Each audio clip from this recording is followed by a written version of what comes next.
tombona ao aminareo hatrany ny fahasoavan'i Jesoa Kristy tompontsika. Amen. Dia araka hivavaka isika amin'izao zoma izao Tompo, dia misaotra anao hatrany izahay satria efa maraparina sady ny herinandro. Misaotra ny amin'ny fitantananao, misaotra ny amin'ny fikarakaranao ny fiainanay, ary misaotra ny amin'ny fijerenao manokana Tompo, izay mahasoa anay tsirairay avy. Voninahitra ho anao amin'ny anaran'i Jesoa. Amen. Anio dia Jesoa indray ravana no jerentsika. Ho jerentsika manokana izy satria izy koa dia tompo mahefa ny zavatra rehetra. Andeha arovakina ny Kolosianina toko 1, 1:12-17. Vakina amin'ny anaran'i Jesoa. Izy no endrika Andriamanitra tsy hita, ny lahy matoa talohan'izao ary rehetra izao. Fatao aminy no nahariana ny zavatra rehetra, any an-danitra sy aty ambonin'ny tany, dia ny hita sy ny tsy hita, na fiandrianana, na fanjakana, na fanapahana, na fahefana.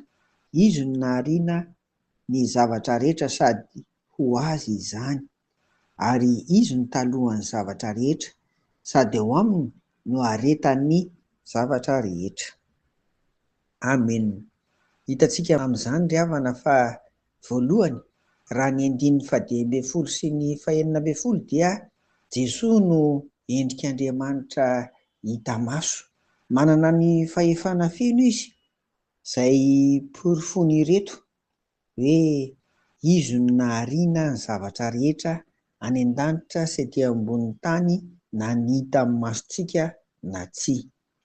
Dia tanisaina manaraka eto ireo atokon'ny anjely maromaro izay noheverin'ny olona taloha elabe tany fa nandray anjara tamin'ny fitondrana an'izao tontolo izao, dia tsy inona akory fa ny fiandrianana, ny fanjakana, ny fanapahana, ny fahefana.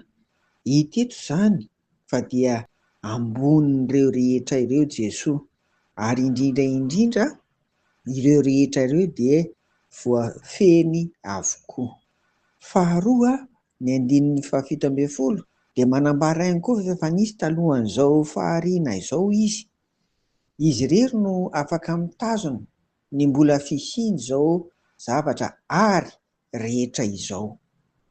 Noho izany mampiavaka an'i Jesoa hitantsika eto izany ry havana, dia feno fahatokisana azy isika, ary ao anatin'izany koa dia mametraka ho ivo sy fototry ny fiainan'ny mpino iray manontolo izy.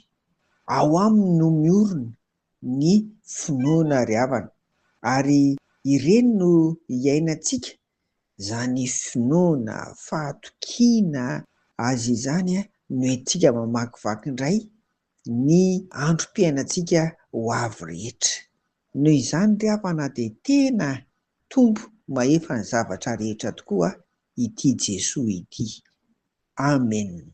Vavaka ary isika dia misaotra anao ary izahay fa manana an' Jesoa koa, tompon'ny fahefana sy ny zavatra misy rehetra eto amin'izao tontolo izao. Misaotra anao izay Tompo fa ao anatin'izany rehetra izany dia feno toky sy fanantenana, ary indrindra finoana azy ny fiainanay. Amin'ny anaran'i Jesoa. Amen. Ho aminareo hatrany ary ny fiadanan'i Jesoa ry havako. Amen.